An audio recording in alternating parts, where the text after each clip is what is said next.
드립니다. 칸타타 전에 본문을 읽어가지고 오늘 본문을 어디 읽었는지도 까먹으셨을 것 같은데요.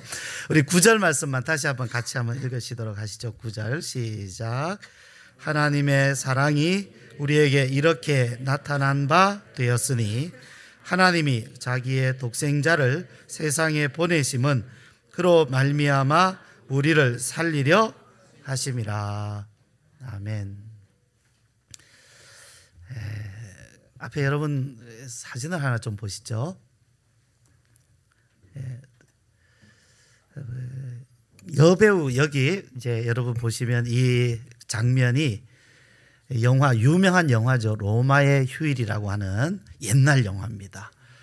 그 영화의 한 장면인데 여기 등장하는 여배우 누군지 아시죠? 오드리 헵번입니다. 옷입니다. 오드리 헵번이라고 하는 여배우인데요. 물론 이 배우도 처음에는 아주 무명으로 시작을 했습니다. 그러다가 이 로마의 휴일을 통하여서 일약 진짜 하루아침에 눈을 떴더니 유명해진 이제 그런 여배우인데요. 또 이 여배우가 또 하나 유명한 것 중에 하나는 오늘 그 여성들의 미의 기준이 날씬한 것을 아름답다고 생각을 하잖아요. 이분 때문입니다. 그전에는요, 사실 여러분 옛날 그 서양의 그림이나 이런 사진들 보시면 약간 통통한 여자들이 미인이었어요. 약간 통통해야 됐어요. 그러니까 건강한 것. 근데 이분이 어느 날 등장해서 유명해지다 보니까 문 여성들이 이분처럼 되기를 원한 거예요. 그래서 그때부터 날씬한 것이 그러다 보니까 오늘 어쩔 수 없이 뭐 다이어트도 해야 되고 말이죠. 아름답게 보이는 것이 날씬한 것이 아름답다 이렇게 생각을 하기 때문인 것 같은데요. 원래 전통적으로는 좀 통통한 것이 미의 기준이었다는 것 여러분 위로받으시기 바랍니다. 그런데 이 오드리 헵번이요. 물론 오드리 이름이고 헵번이 이름 그 성인데요. 사실 이 헵번이라고 하는 이름은 굉장히 그 귀족들의 성입니다. 그런데 사실 이것이 진짜 이분의 성인지 아닌지 모릅니다. 사실 이 오드리 헵번이 진짜 헵번가의 딸인가? 사실은 그렇게 생각하는 사람들이 별로 없습니다. 본인도 그것에 확신을 가질 수가 없어요. 굉장히 어려서 불행한 삶을 살았습니다. 이 오드리 헵번의 어머니는 참 좋은 양갓집 교수예요. 근데 결혼을 했는데 남편이 뭐 우리식으로 말하면 한량 같은 사람입니다. 가정에 책임을 지질 않아요. 일찍 바람이 났어요. 집을 나가버렸어요. 이 아이가 태어나서 그 어머니가 아이를 기르는데 아버지가 집을 나가버렸어요. 처음에는 엄마도 집을 나가버렸어요. 오드리 헵번은 부모 없는 아이가 됐었어요. 그러다가 엄마는 금방 돌아왔습니다. 돌아와서 아이를 돌보고 아버지는 안 돌아왔어요. 그렇게 오드리 헵번은 자라났습니다. 참 불행한 그런 성장 과정으로 자라났어요. 그러다 보니까 이 오드리 헵번은 아버지의 사랑에 굉장히 목이 말랐습니다. 아버지 사랑. 정말 아버지가 있었으면. 자, 그런데 이제 이 오드리 헵번이 유명한 배우가 되었거든요. 근데 배우가 되었는데 결혼을 했잖아요. 근데 결혼이 실패했어요. 우리는 생각하면 유명해지고 또 그래서 많은 돈도 가지게 되고 얼굴도 예쁘고 이러면 얼마나 행복할까 이렇게 생각을 하잖아요. 그런데 그 사람은 그 사람 인생인 것입니다. 우리가 그 사람의 외형적인 것을 가지고 그 사람의 인생이 꼭 이럴 것이다 생각할 수가 없어요. 확신할 수 없어요. 장담할 수가 없어요. 결혼했는데 실패했어요. 너무 상처를 받았어요. 또 자기를 사랑하는 다른 남자를 만났어요. 또 결혼했어요. 또 이혼했어요.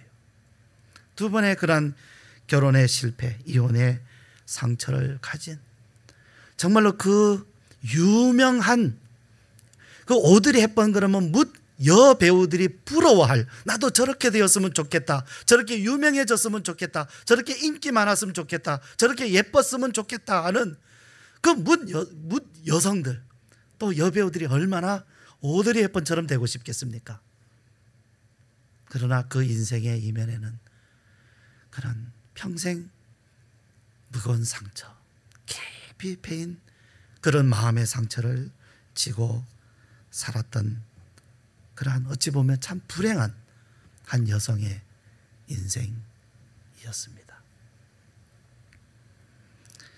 우리 사람들은 사랑에 목이 마릅니다. 사람이 마지막 인생의 마지막 순간까지도 목마른 것은 사랑입니다. 마지막 순간이라도 그 시간에 내가 굉장히 힘들고 육신적으로 어려운 그런 고통을 내 몸에 짊어지고 있다 할지라도 옆에 사랑하는 사람이 있으면 마음은 행복합니다. 그러나 아무리 편안한 그런 상황, 그런 환경, 그렇게 살다가 간다 할지라도 진정으로 나를 사랑하는 사람이 없구나, 얼마나 불행을 느끼는지 모릅니다. 우리는 정말 사랑에 목이 마르고 사랑 때문에 허덕이는 것이 사실입니다. 그런데 여러분, 진정한 사랑이 어디 있을까요? 여러분, 오늘 이 시대에 여러분의 삶 가운데에 또 우리의 이웃들 가운데 여러분이 만나는 사람들 가운데에 정말 여기에 진정한 사랑이 있다, 야, 정말로 나를 만족하게 해주는, 내 인생을 정말 행복하게 해주는, 내가 지금 비록 환경이 어렵고 힘들지라도 또 내 육신이 연약하고 혹 질병이 있을지라도 정말로 내 마음을 채워줄 수 있는, 내가 정말 기뻐하고 만족할 수 있는, 내가 그렇게 사랑할 수 있고 또 그런 사랑을 나에게 주는 그런 만족한 사랑, 진정한 사랑 어디에 있을까? 또 하나 우리는 목마른 것이 참 진정한 사랑을 해보고 싶어요. 나도 정말로 사람들에게 베풀기도 하고 마음을 나눠주기도 하고 위로도 해줄 수 있고, 내가 위로하면 위로받고 사람들이, 내가 보듬어주면 그 사람들의 마음의 상처가 치료가 되고, 내가 그들과 함께 있음으로 인해서 행복한, 사람들은 나를 필요로 하고 내가 그 자리에 있는 것을 함께 기뻐하고, 또 내가 그 자리에 있음으로 사람들이 나를 필요로 할 뿐 아니라 위로도 받고 기뻐하고 만족을 얻고, 그것이 또한 나의 기쁨이 되고, 이러한 사랑, 내가 진정한 사랑 어떻게 하면 베푸며 살 수 있을까? 우리는 목이 마릅니다. 오늘 말씀 앞뒤에 있는 구절들을 통해서 우리가 생각하는 첫 번째 주제는 하나님은 사랑이시다라는 것입니다. 요한 1서 말씀을 통해서 이 사도 요한이 가장 강력하게, 가장 강조하면서 그의 마음을 다하여서, 그의 온 심령과 육신까지 다하여서 그가 외치는 말은 하나님은 사랑이시다, 하나님은 사랑이시다. 성경에는 없지만 전설에 의하면 사도 요한이 이 메시지를 외칠 때 그 말이 얼마나 강력했는지, 얼마나 힘이 있었는지, 이 말씀 그 한마디를 듣는 순간에 쓰러지는 사람들도 있었대요. 하나님은 사랑이시다. 그 한마디가 얼마나 강력했는지, 소리를 크게 질러서가 아닙니다. 그 말씀의 힘이 얼마나 강력했는지 그 말씀을 듣고 그 자리에서 쓰러지는 사람까지 있었다 그래요. 하나님은 사랑이시다. 이런 하나님은요, 하나님 자신이 사랑이십니다. 그냥 이름만 사랑, 난 사랑이야, 이름만 사랑 아닙니다. 간판만 사랑 아닙니다. 하나님 자신이 사랑 그 자체이십니다. 이런 하나님이, 사랑이신 하나님이 사람을 만드셨어요. 무슨 목적으로 사람을 만드셨겠습니까? 부려먹을 생각이시겠습니까? 사랑하실 목적이겠습니까? 사랑이신데 하나님은 무슨 목적이겠어요? 하나님은 강요하고 군림하고 억압하고 부리기나 하고 명령하고 안 하면 혼내기도 하고 그러려고 사람을 지으신 것입니까? 그렇다면 하나님은 사랑이시다. 이 말씀은 잘못된 말씀이에요. 하나님에 대한 증거 아닙니다. 여러분은 하나님을 어떻게 알고 계십니까? 어떤 분으로 알고 계십니까? 하나님은 사랑이십니다. 만약에 우리가 하나님을 안다 하지만은 그분의 사랑을 모른다면 하나님을 아는 것이 아닙니다. 그건 하나님을 아는 게 아니에요. 잘못 알고 있는 것입니다. 저는 남자입니다. 모르셨습니까? 전혀 안 놀라시네. 그런데 여러분이 황인돈 목사님을 안다고 하면서 그분이 남자인 줄을 모른다면 황인돈 목사를 아는 분이 아닙니다. 모르는 거예요. 남자잖아요.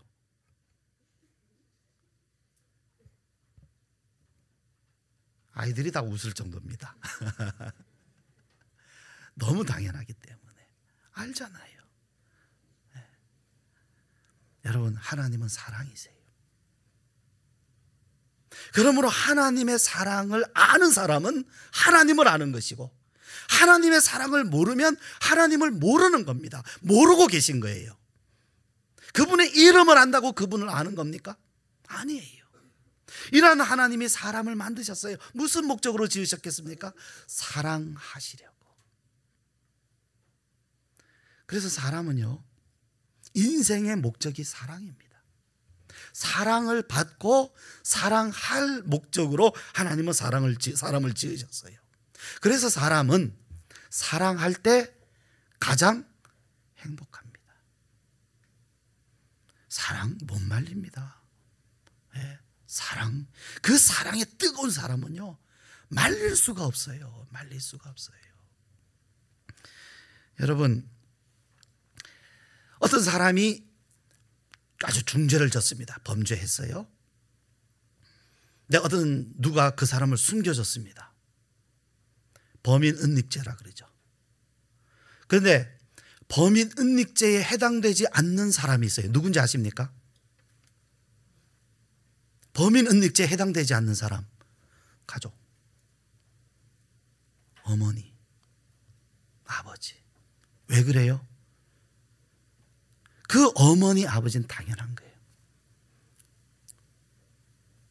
그것은 법도 처벌하지 않아요. 부모가 자녀를 숨겨준 것에 대해서, 그 자녀가 중죄를 할지라도 부모가 자녀를 숨겨준 것은 법도 처벌하지 않아요. 법도 인정을 따라갑니다.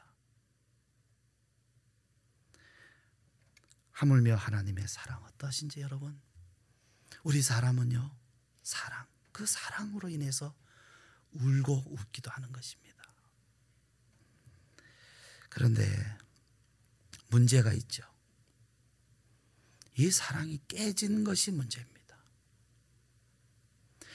사랑이 가장 소중하고 사랑이 목적인데 이 사랑을 깨뜨리고 사람의 마음을 깨뜨리고 변질되게 하고 왜곡되게 하고 사랑을 못하도록 가로막는 게 있어요. 그게 뭡니까? 사람의 욕심입니다. 교만입니다. 그 욕심과 교만으로부터 나오는 행위들, 생각과 행위들, 그것을 죄라고 말합니다. 이 욕심이 참 그렇잖아요. 우리 마음에 욕심만 없어도 우리는 얼마든지 사랑할 수 있어요. 그런데 사랑하지 못하도록 가로막는 것이 뭐냐면 욕심이에요. 욕심. 그 욕심으로부터 나오는 우리의 생각과 행동이 죄입니다. 죄. 그러니까 죄가 우리의 사랑을 가로막아요. 어떤 사람은 사랑을 안 믿어요. 사랑은 그 사랑이 밥 먹여주냐, 그 사랑이 전부냐, 사랑은 아무것도 아니야. 야, 사랑이 뭐 아무것도 아닌데 왜 그래? 이 사람들이 공통점이 있어요. 뭔지 아십니까? 사랑 때문에 상처를 크게 받았기 때문에 그래요. 사랑 때문에. 사랑이 소중한데 가장 소중한 사랑 때문에 상처를 입어버렸어요. 그러니까 사랑이 이제는 어떻게 돼요? 사랑이 뭐 그게 대단하냐? 사랑은 아무것도 아니야. 사랑 그건 별것도 아니야. 내던져, 무시해. 사랑이 상처를 입어서 그렇습니다. 사랑의 목이 마르지 않은 것이 아니라 더 목이 마르기 때문에, 그런데 그 사랑이 채워지지 않기 때문에, 오히려 그 사랑 때문에 상처를 입었기 때문에 그래서 사랑을 무시하거나 사랑을 버리는 사람들이 있는 것이에요. 근데 결과가 어떻습니까? 그러면 사랑을 버린 후에 다른 데서 만족 옵니까? 내가 사랑을 버린 후에 다른 데서 만족을 얻으려고 할 때 과연 만족이 오더냐는 얘기입니다. 진짜 인생의 행복이 오더냐는 얘기입니다. 안 옵니다. 올 것 같은데 안 와요. 저기에서 사랑을 버린 다음에 저기에서 있을까, 이걸 가지면 내가 행복할까, 저걸 얻으면 될까, 행복할 것 같은데 행복해지지를 않아요. 왜? 하나님이 그렇게 만드셨기 때문에, 사랑을 위해서 만드셨기 때문에 다른 데서는 만족할 것 같은데 만족이 안 되게 돼 있는 것이 사람입니다. 그게 우리의 현실 아닙니까? 부인할 수 없는 현실이에요. 사랑으로 돌아와야 됩니다. 사랑을 받으면요, 사람은 참 마음이 좋은 것이 나라고 하는 존재의 가치를 거기서 발견해요. 누가 나를 사랑을 해주면요, 나는 참 소중한 사람이구나. 나라고 하는 존재는 참 목적이 있고 가치가 있고, 그게 자존감이 생겨요, 사랑을 받으면. 그런데 반대로 사랑을 받을 줄도 모르고 할 줄도 모르면 존재감이 없습니다. 사실은 자기 존재감이 소멸돼 버려요. 나라고 하는 인생 뭐냐? 도대체 내가 뭐냐? 이제 그 다음부터 뭐냐 하면, 사람은 자기 존재감이 낮아지면 다른 걸로, 역시 사람은 항상 보상을 받으려고 하거든요. 그래서 다른 데 가서 뭐예요? 이름을 내거나 많은 소유를 가지거나, 그래서 나는 많이 가진 사람이야, 나는 유명한 사람이야, 나는 실력 있는 사람이야. 근데 그것도 남들이 좀 알아줘야 돼요. 알아주지 않으면 또 만족이 안 돼요. 그래서 사람들한테 광고를 하죠. 나는 이런 사람이야, 나는 이런 사람이야, 나 좀 알아줘. 근데 남들이 나를 알아주면 만족합니까? 역시 그것도 하루 이틀 멀리 가지를 못해요. 참 만족이 안 돼요. 사랑에 목마른 우리들입니다. 근데 성경이 말씀하고 있습니다. 아니, 역사가 우리에게 증언하고 있습니다. 하나님의 사랑이 우리에게 이렇게 나타난 바 되었으니, 이러한 사랑의 목적으로 지은 사람이 그 사랑으로부터 멀어지고 사랑을 하지 못하게 되고, 사랑에서 상처를 받고 사랑하는데 가로막히게 된 이런 불행 가운데 처한 사람들을 하나님께서 거기에서 건져내 주셔서 하나님이 지으신 목적대로 사랑을 받을 수 있고 사랑할 수 있고 마음대로 그 사랑 가운데서 만족하고 행복할 수 있는 사람으로 세워주시기 위하여서 하나님은 우리에게 사랑을 주셨어요. 하나님의 사랑이 우리에게 이렇게 나타난 바 되었으니, 하나님이 자기의 독생자를 세상에 보내시면, 여기 세상은 누구입니까? 죄로 인하여 사랑으로부터 멀어진, 사랑에 가로막혀 있는 사람들, 세상입니다. 세상에 보내심은 그로 말미암아 우리를 살리려 하십니다. 살린다는 얘기는 무슨 얘기예요? 죽었다는 얘기입니다. 누가 죽었습니까? 사랑 없는 사람, 사랑에서 멀어진 사람, 사랑에서 상처 입은 사람, 사랑에 가로막혀 있는 사람, 행복이 없는 사람, 상처 많은 사람, 불행한 사람, 하나님께서 보실 때 죽어 있는 인생들이에요. 너무 불쌍해요. 왜? 하나님은 사랑이시기 때문에. 너무 안타까워요. 그래서 독생자를 주신 것입니다. 왜? 그들이 사랑을 받을 수 있게, 그들이 하나님의 자녀가 될 수 있게, 그래서 또한 그 사랑을 다른 사람에게 마음껏 쏟아 부어줄 수 있게 하시려고 우리에게 독생자를 주셔서 우리를 위한 화목제물로 주신 것은, 예수님께서 우리의 죄의 문제, 이러한 문제들은 예수님이 짊어지시고 우리들은 마음껏 사랑할 수 있게 하시려고 독생자를 우리에게 주신 것입니다.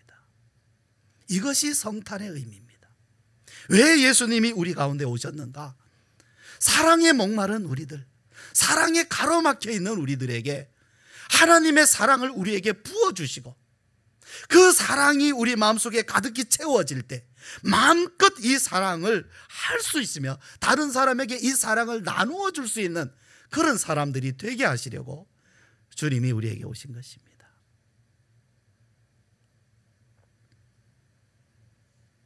여러분, 예수님이 이 땅에 오신 것이 감동 스토리입니까? 감동 스토리입니까? 저는 그렇게 생각하지 않습니다. 예수님이 이 땅에 임마누엘 하신 것 감동 스토리입니까? 감동스럽습니까? 하나님이 세상을 이처럼 사랑하셔서 하나님이 독생자를 이 땅에 보내주셨대. 그가 우리를 구원하시기 위해서 예수님이 이 땅에 오셨대. 감동 스토리입니까? 저는 감동스럽지 않아요. 별로 감동스럽지 않아요. 그 감동 스토리를 듣고 내 마음이 감동이 일어나서 나도 사랑하며 살아야 되겠다 이런 마음이 들까? 별로 그런 마음 안 들어요. 제 마음이 참 못됐나 봐요. 여러분, 이 감동 스토리를 들어도 우리 마음에는 사랑이 일어나지 않아요. 어떤 분은 감동을 받고 어떤 분은 감동을 받지 못하도 감동을 받았다고 해서 변화가 일어나는가? 안 일어나요. 사랑으로 오신 예수님이 우리 마음에 오셔야 됩니다. 우리 마음에 오셔서 우리 마음 안에서 사랑하지 못하는 내 마음을 내 마음 안에서 그 가로막혀 있는 문제를 풀어주시고 주님께서 주님의 사랑을 내 마음에 부어주시고 그래서 사랑하지 못했던 내 마음속에 사랑이 솟아 나올 때에 내가 전에 하지 못한 사랑을 옆에 있는 사람에게 할 수 있게 될 때 나는 감동합니다. 거기에 감동 스토리가 있습니다. 예수님이 이 땅에 오신 이야기 가지고는 감동이 안 돼요, 여러분. 감동할 수 없어요. 예수님이 오셨다, 이 땅에 탄생하셨다, 구원자로 오셨다, 감동스럽지 않아요. 그런 이야기는 다른 소설책 읽어봐도 비일비재합니다. 그런 희생적인 삶을 산 사람들 이 땅에 많습니다. 비슷한 인생들 많이 해요. 예수님만 그렇게 사셨습니까? 그러나 우리 마음속에 오셔서 우리 마음의 사랑을 일으켜 주실 수 있는 분은 예수님밖에 없습니다.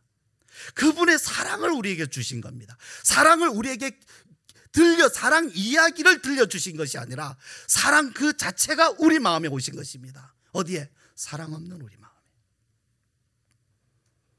여러분, 내가 예수님을 영접해서 예수님이 내 안에서 사랑으로 역사하셔서 그래서 내가 옆에 있는 사람을 전에 하지 못했던 사랑으로 사랑하게 될 때 거기에 감사가 있고 찬양이 있고 거기에 영광이 있는 것입니다. 감동 스토리는 거기에 있어요. 성탄의 진정한 기쁨과 찬양은 여러분의 삶에서 나타나야 됩니다. 그래야 그것이 하나님께 영광이 되는 것입니다. 단지 예수님이 오셨다라는 감동 스토리만 가지고 우리가 노래하는 것으로는 진정한 성탄절이라고 말할 수가 없어요, 여러분.